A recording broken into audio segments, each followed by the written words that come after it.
말씀을 듣기 전에 우리의 손을 가슴에 얹고 믿음으로 선포하기를 원합니다. 말씀이 나를 변화시킵니다. 아멘. 이 믿음의 선포와 같이 하나님의 말씀이 우리의 영혼과 중심을 변화시키는 능력의 말씀이 되기를 간절히 축원합니다. 우리 유명한 광고 카피 가운데 순간의 선택이 10년을 좌우한다라는 말이 있습니다. 이 광고 카피를 아시는 분이면 연식이 좀 되신 겁니다.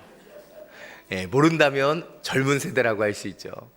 근데 이 유명한 가전의 광고 카피는 우리에게 그 선택의 중요성을 이야기해주고 그 선택 때문에 우리의 삶 속에 큰 영향을 줄 수 있다는 것을 각인시키고 강조하고 있습니다. 그런데 이 광고 카피를 보면서 다시 한번 생각해 보게 됩니다. 과연 순간의 선택 때문에 우리의 10년이 영향을 받을 수 있는 것일까? 저만 이런 질문을 하는 것 같습니다.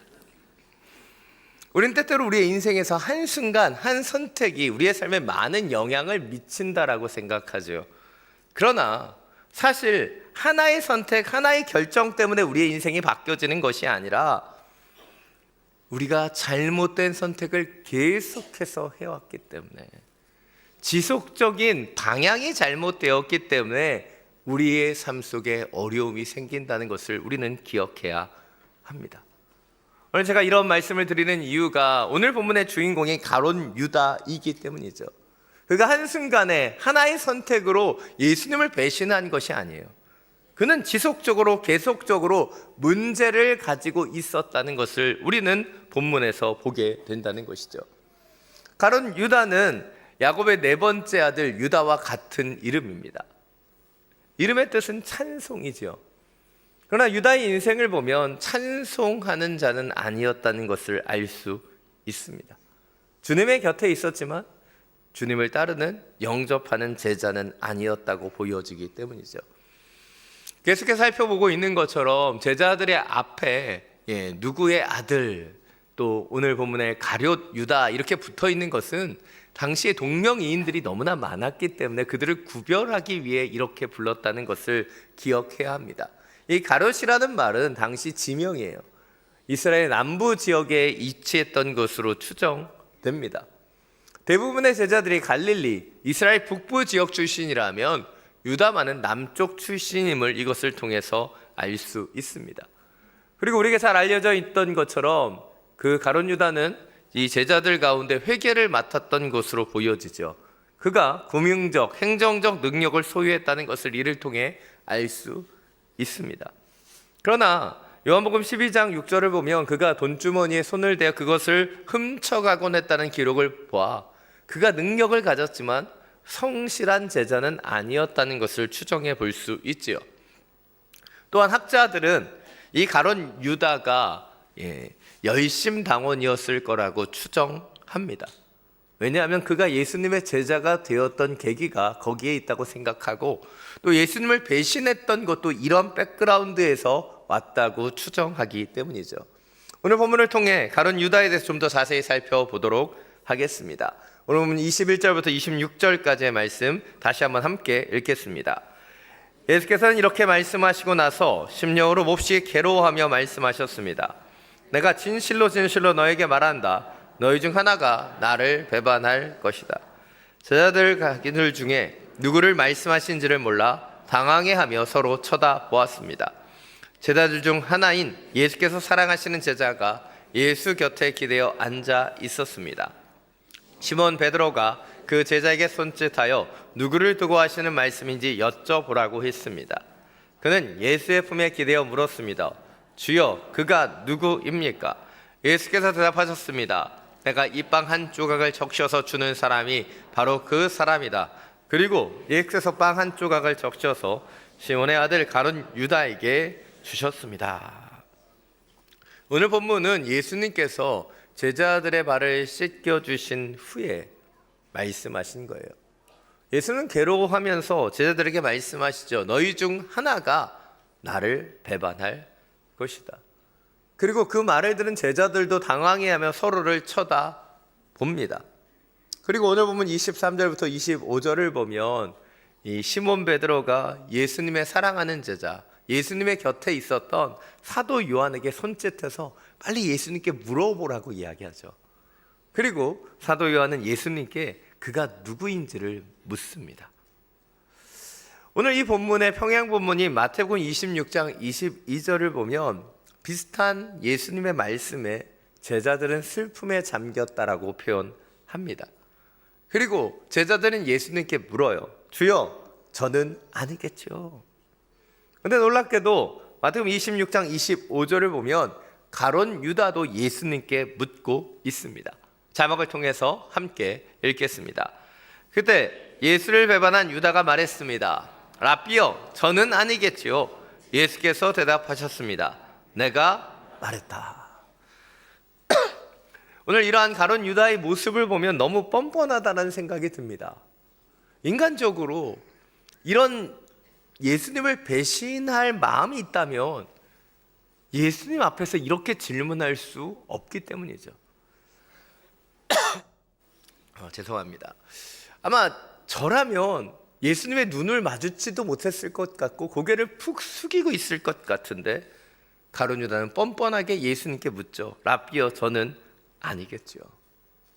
배신할 마음을 가지고도 이렇게 이야기하는 유다의 모습이 놀라울 따름입니다. 오늘 본문으로 돌아와서 오늘 본문 26절을 보면 예수님께서 빵 한 조각을 적셔서 가룟 유다에게 주시죠. 이 부분을 누가 배신할지를 보여주는 표식이라고 말하지만 사실 당시의 제자들은 그것을 잘 알지 못했던 것으로 보여집니다. 왜냐하면 예수님께서 그 말씀을 사랑하는 제자 사도 요한에게만 나지막하게 얘기하신 것으로 보여지기 때문이죠. 또한 이 장면은 만찬의 주인공이신 예수님이 손님인 제자들에게 직접 빵을 주시는 사랑의 표현이었기 때문에 이 장면도 결코 이상한 것이 아니라는 거예요. 즉 예수님께서는 가룟 유다에게 사랑을 표현하셔서 그 빵을 적셔서 그에게 주셨어요. 그런데 가룟 유다는 어떻게 행했냐는 것이죠. 겟세마네 동산에서 유다도 예수님께 입맞춤을 합니다. 사랑의 표현이죠. 그러나 그가 입맞춤을 했던 이유가 무엇입니까? 예수님이 누군지를 알지 못하는 군병들에게 예수님이 누구인지를 알려주기 위한 표식으로 예수님께 입맞춤했다는 거예요. 이런 가룟 유다의 모습을 보면 인간적인 환멸이 느껴집니다. 어떻게 이렇게 죄책감도 없이 이렇게 할 수 있는가? 어떻게 이런 만행을 저지를 수 있는가? 사람 새끼도 아닌 것처럼 보여요. 양심에 털이 나서 이런 것인가? 라는 생각도 듭니다. 그런데 가룟 유다가 이렇게 행했던 것에는 다 이유가 있죠. 왜입니까? 가룟 유다는 자신이 피해자라고 생각했기 때문이에요. 그는 예수님이 정치적인 메시아가 될 거라고 생각했습니다. 이스라엘 해방을 이끌 것이라고 생각했고 그의 인생을 투자해서 그분의 제자가 되었죠. 그러나 예수님이 가시는 길은 그의 생각과는 너무나 달랐습니다. 예수님이 놀라운 권세와 능력을 가지고 계시는데도 불구하고 예수님은 낮은 곳으로 가셨고 궁핍함 속에 살아가셨으며 머리 둘 것도 없는 나그네 인생길을 걸어 가셨기 때문이죠. 그리고 예수님은 그 공생의 마지막에 이제 하나님의 어린 양으로 십자가를 지러 나아간다고 말씀하셨기 때문에 지금 가룟 유다는 현타가 온 거예요. 다시 말해서 가룟 유다가 예수님을 배신한 것이 아니라 예수님이 먼저 가룟 유다를 배신했다라고 그는 생각하며 자신의 3년 동안의 시간을 허비한 것에 광분하며 그 보답을 얻기를 원했다는 거예요. 놀랍게도 다른 제자들은 각자의 생각과 뜻을 가지고 주님께 나왔지만 주님 안에서 그 뜻들을 내려놓고 예수 그리스도의 마음을 가졌는데 3년이나 예수님을 따라 다녔던 가룟 유다는 여전히 자신의 뜻과 자신의 생각대로 살아가는 자기 중심성 속에 머물러 있었음을 볼 수 있는 것입니다. 이것이 오늘 첫 번째 포인트입니다. 우리는 가룟 유다와 같이 철저한 자기 중심성 속에 머물러 있어서는 안 되죠. 자기를 부인하고 자기 십자가를 지고 예수님을 따라가는, 예수님의 마음과 중심으로 우리를 변화시켜 가야 한다는 거예요. 그런데 이 가룟 유다는 자기의 중심성, 자신의 생각, 자신의 아집과 고집으로 똘똘 뭉쳐 있었기 때문에 예수님의 선한 영향력이 그 안에 들어오지 못했다는 것을 우리는 보게 됩니다. 하나님께서 모세를 호렙산 떨기나무 가운데 부르시고 그에게 말씀하시죠. 내가 선 곳은 거룩한 곳이니 내 발에서 신을 벗으라. 이 말씀은 여러 가지 부분을 의미하지만 그 가운데 한 가지가 모세에게 자신이 갖고 있는 옛 모습과 자기 중심성을 내려놓으라는 의미를 가지고 있습니다. 여러분, 제자가 된다는 것, 그것은 자기를 부인하는 거예요.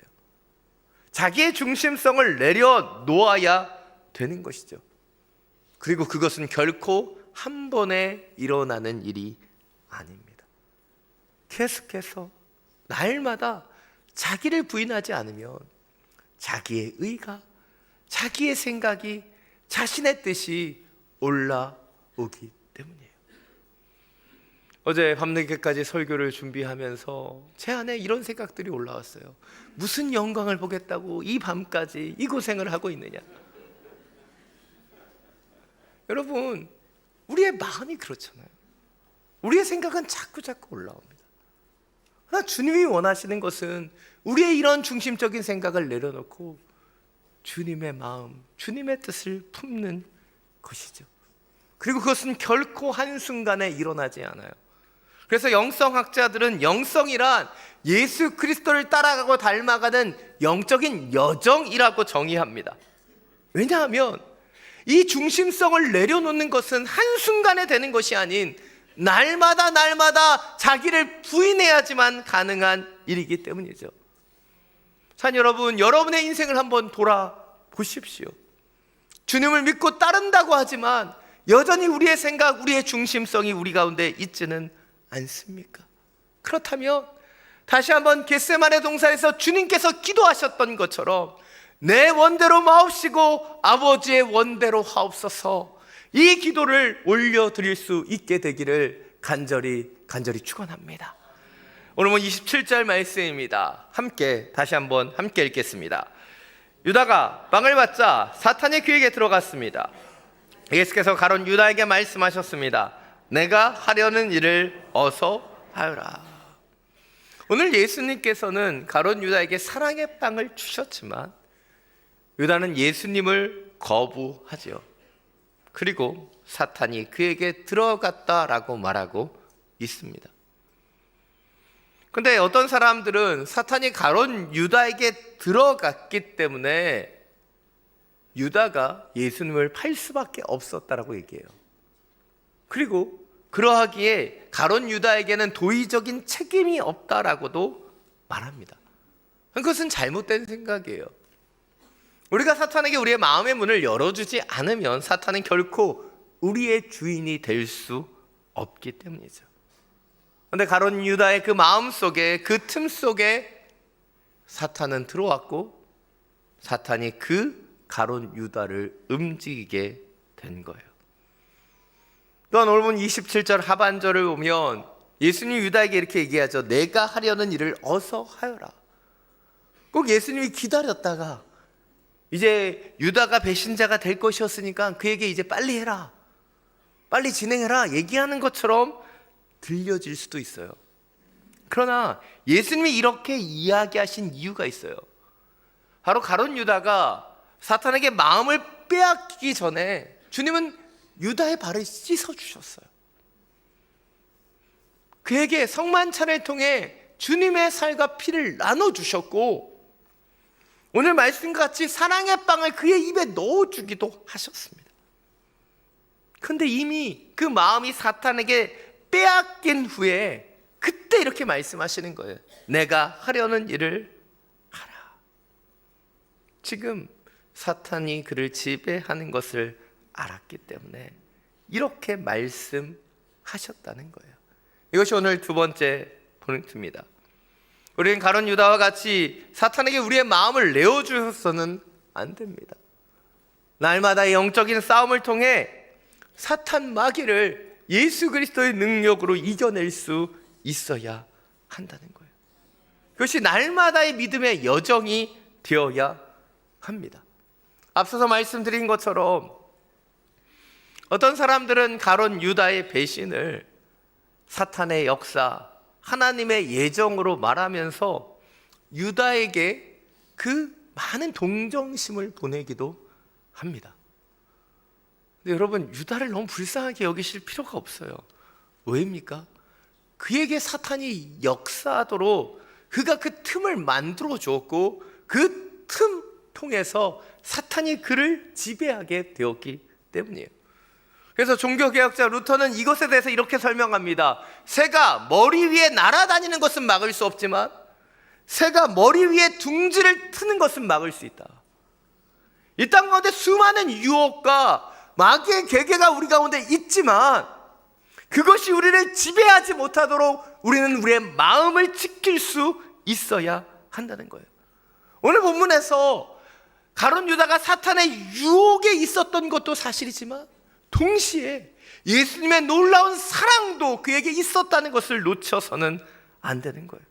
그런데 가룟 유다는 예수님의 사랑이 아닌 배신을 선택했고 사탄에게 그 마음을 내어 주었다는 거예요. 산 여러분, 우리가 싸워야 되는 영적인 전쟁이 있음을 놓치지 마십시오. 때로는 유혹도 괴계도 우리 가운데 찾아오지요. 그때마다 우리를 사랑해 주시는 그 주님을 기억하며 주님의 말씀을 붙잡고 이 모든 유혹을 이겨낼 수 있게 되기를 간절히 축원합니다. 마지막으로 본 30절 말씀입니다. 함께 읽겠습니다. 유다는 빵 조각을 받은 후 밖으로 나가 버렸습니다. 그때는 밤이었습니다. 오늘 가룟 유다의 모습에서 발견하게 되는 것, 그것은 예수님의 사랑의 빵을 받았지만 그는 밖으로 나가 버렸다는 거예요. 그리고 그때는 밤이었다라고 말하고 있는 것입니다. 이것은 영적인 상징을 보여주고 있는 것이죠. 지금 가룟 유다는 빛으로 오신 예수님의 품을 떠나서 이 세상의 어두운 가운데로 나아가고 있는 것을 보여주고 있는 거예요. 그렇습니다. 가룟 유다는 예수님으로부터 멀어지고 있는 것이죠. 반대로 예수님의 사랑하는 제자는 지금 주님의 곁에 가장 가까이에 머물러 있는 것이죠. 이 물리적인 거리와 영적인 거리가 비례해서 오늘 본문 가운데 나타나고 있음을 우리는 보게 됩니다. 이러한 모습들은 성경 곳곳에서 나타납니다. 주님과의 거리가 멀어질 때 우리의 삶 속에 문제가 발생하는 것이죠. 우리가 잘 아는 것처럼 시몬 베드로는 예수님으로부터 떨어져 홀로 대제사장의 집에 들어가지요. 그리고 두려움에 빠져서 그는 닭이 울기 전에 예수님을 3번이나 부인하게 됩니다. 예수님을 떠났던 사탄에게 마음을 내어준 가룟 유다도 은 30이라는 보상에 예수님을 팔아 넘기게 됩니다. 베드로도 죄를 범했고 가룟 유다도 죄를 범했습니다. 그러나 횟수로만 치자면 베드로는 3번이나 부인한 것이고 가룟 유다는 1번 배신한 거죠. 베드로의 배신을 보면 그는 맹세하며 부인하고 저주하며 예수님을 모른다 맹세하기도 합니다. 과연 누가 더 잘못한 것일까요? 베드로입니까? 가룟 유다입니까? 제가 잘잘못을 따지자고 이야기하는 것은 아닙니다. 제가 이런 말씀을 드리는 것은 베드로도 죄를 범했고 가룟 유다도 죄를 범했지만 그 인생의 마지막은 전혀 달랐기 때문이죠. 우리가 잘 아는 것처럼 베드로는 닭 울음소리를 듣고 예수님의 말씀을 생각나 그는 울며 회개합니다.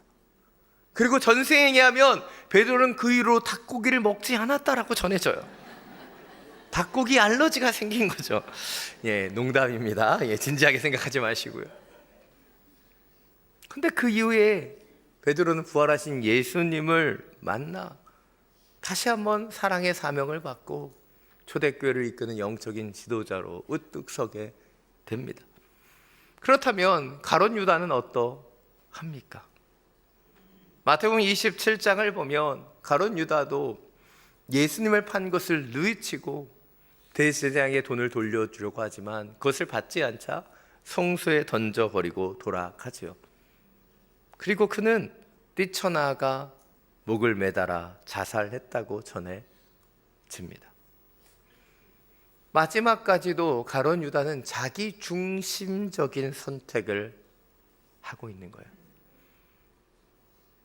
어떤 죄도 책임질 수 없는 나약한 인간인 가룟 유다가 자신의 죄를 책임지겠다고 그는 스스로 목숨을 끊어버렸기 때문이죠.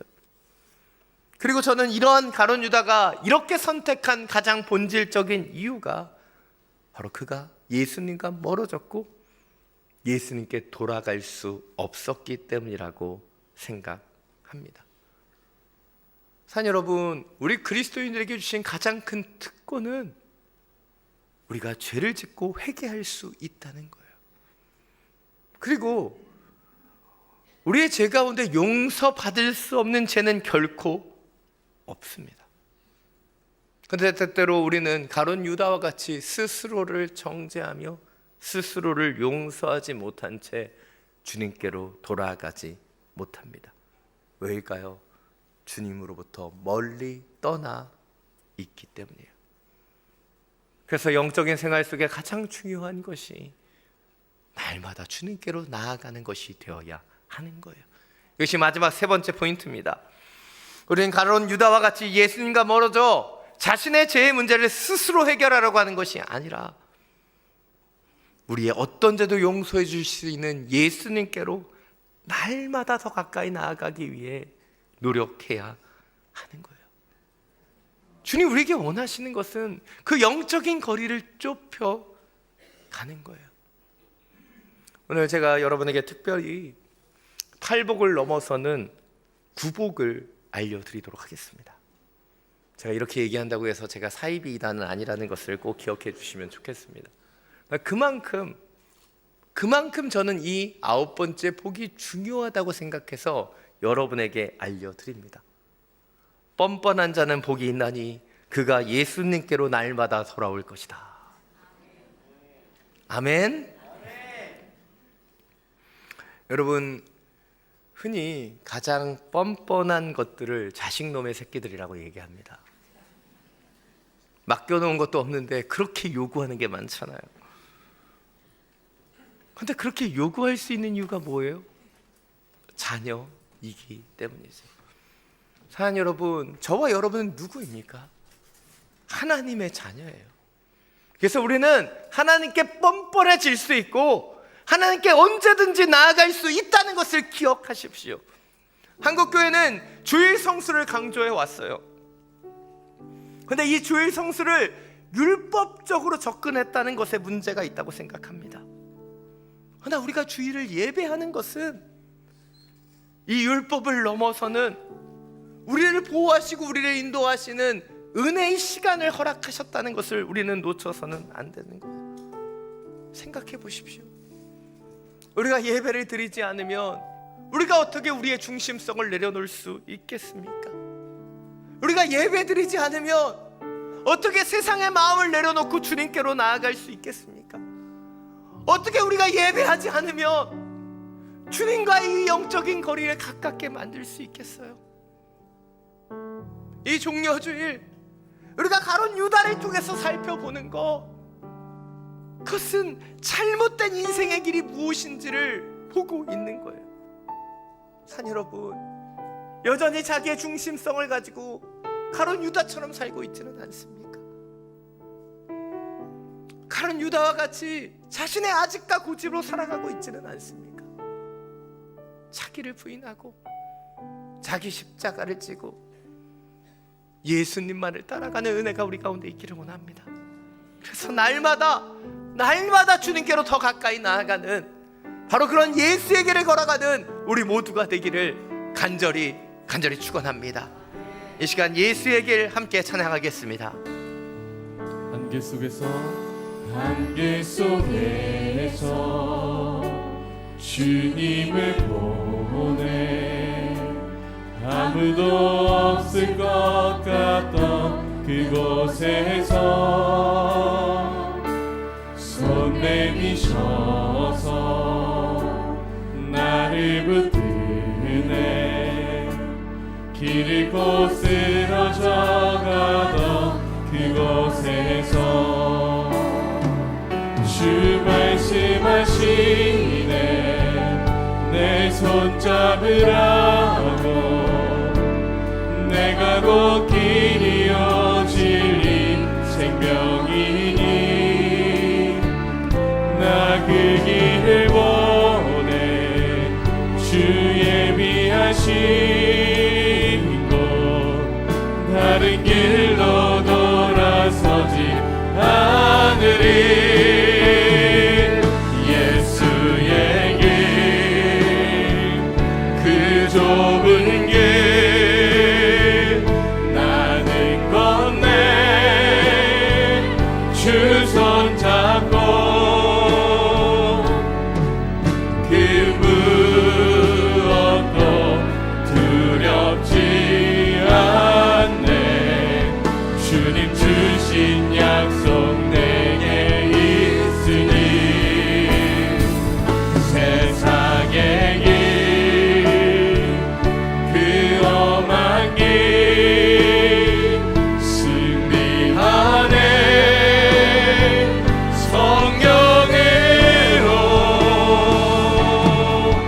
그 무엇도 바라지 않네 저 하늘에 내 소망 있으니 예수의 길 그 좁은 길 나는 건네 주 손 잡고 그 무엇도 두렵지 않네 주님 주신 약속 내게 있으니 세상의 길 그 험한 길 승리하네 성령으로 그 무엇도 바라지 않네 저 하늘에 내 소망 있으 세상의 길 그 험한 길 세상의 길 그 험한 길 승리하네 성령으로 그 무엇도 바라지 않네 저 하늘에 내 소망 있으 저 하늘에 내 소망 있으니 저 하늘에 내 소망 우리 마지막으로 저 하늘에 내 소망 있으니 저 하늘에 내 소망 있으니 이 시간 함께 기도하며 나아가기를 원합니다. 이 시간 기도할 때 우리의 중심과 우리의 모습을 돌아보며 기도하기를 원합니다. 혹시 가룟 유다와 같은 여전히 그 자기의 중심성을 가지고 자기를 부인하지 못한 채 주님 앞에 나와 있지는 않습니까? 가룟 유다와 같이 세상과 물질에 그 틈을 주며 그 유혹 가운데 요동하고 있는 우리의 모습이 있지는 않습니까? 혹시 하는 분들은 아니겠지만 가룟 유다처럼 주님으로부터 멀리 떠나 돌아오지 못하고 있던 연약한 심령이 있지는 않습니까? 시간 기도할 때 주님, 자기를 부인하고 자기 십자가를 지고 예수님만을 따라갈 수 있도록, 예수님께로 돌아올 수 있도록 우리의 마음을 주장하여 주옵소서.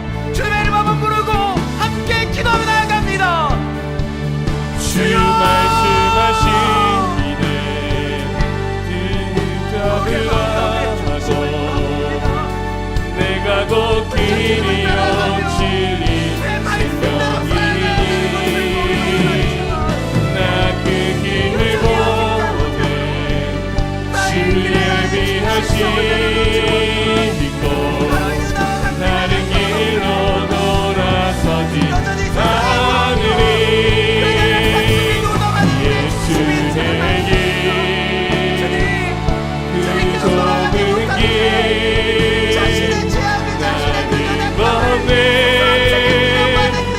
주손 잡고 그물 얻고 두렵지 않네. 주님 주신 약속 내게 있으니 세상의 길 그 험한 길 승리하네. 성령으로 그물 얻고 바라지 않네. 저 하늘에 내 소망 있으니 예수의 길, 예수의 길, 그 좁은 길 나는 걷네. 주 손잡고 그물 얻고 두렵지 않네. 주님 주신 약속 내게 있으니 세상의 길, 세상의 길 위험한 길 승리하네. 성령으로 그물 얻고 바라지 않는 저 하늘에 내 소망 있으니. 사랑이 많으신 주님, 이 세상의 길이 아닌 예수 그리스도를 따라가는 예수의 제자 되기를 원합니다. 여전히 아직과 고집으로 나의 중심성을 가지고 살아가는 우리의 죄를 긍휼히 여겨주시고 예수의 영으로, 예수의 마음으로 채워 주옵소서. 이 세상을 살아가며 너무나 많은 유혹과 죄됨이 우리 가운데 있습니다. 그러하기에 다시 한번 예배하며 당신 앞에 기도하오니 주여, 우리의 모든 죄를, 주홍같이 붉은 죄를 매국같이 하얗게 하여 주시고 날마다 주님께로 더 가까이 나아가는, 다시 한번 주님께 돌이킬 수 있는 그런 주님의 자녀 되게 하여 주옵소서. 주님, 가룟 유다와 같이 자신의 죄를 스스로 책임지려고 하지 않게 하여 주시고 우리의 모든 죄를 대속하신 예수께로, 예수님께로 더 가까이 나아가기를 소원하는 믿음의 여정이 날마다 이어질 수 있도록 주장하여 주시옵소서. 길이요 진리요 생명 되시는 우리 주 예수 그리스도 이름으로 기도드립니다.